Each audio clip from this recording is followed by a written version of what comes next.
ងខ្ពស់បាំងមេតខ្ញុំសំលេងសៅបិទវាលឺដូចបិទអនាគតថ្ងៃរះក្រោយរបងដែរខ្ញុំមើលវាតាមច័ន្ទលុះតូច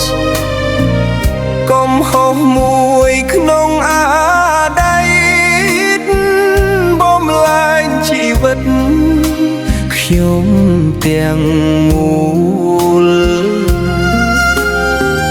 ពេលវេលាដើរយឺតពេលវេ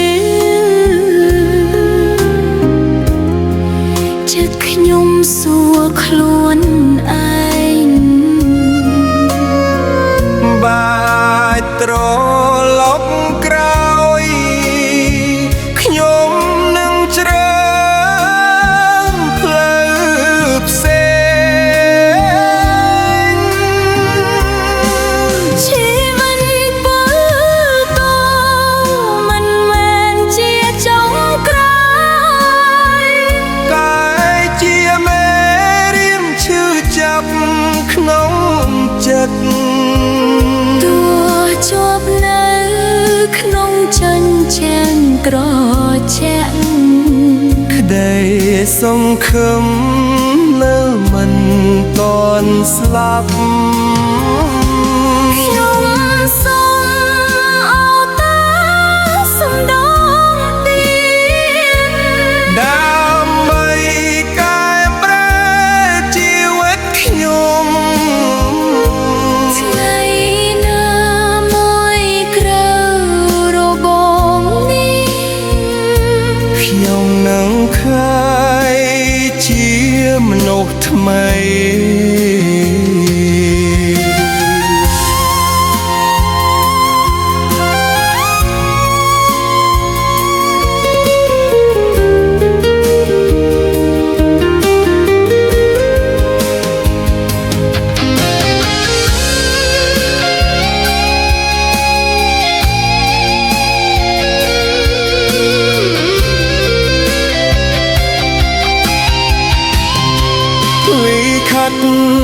ពីម្ដា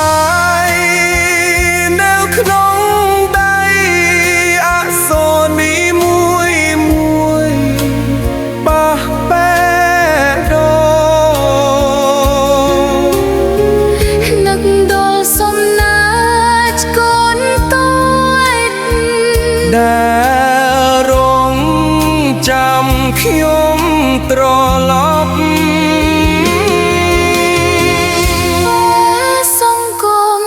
អភ័យទោសបើមានដៃមួយលាតដូ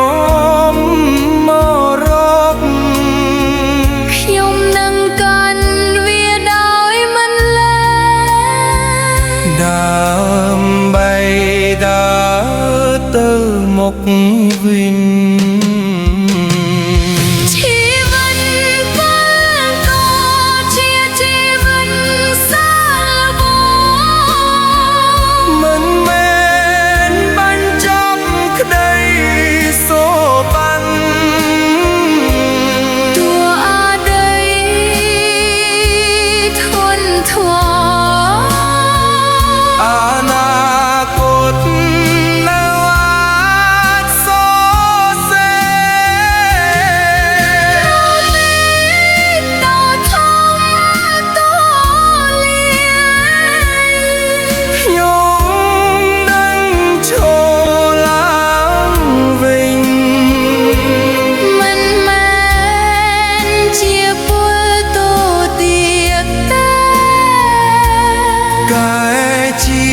មនុស្សដែលបា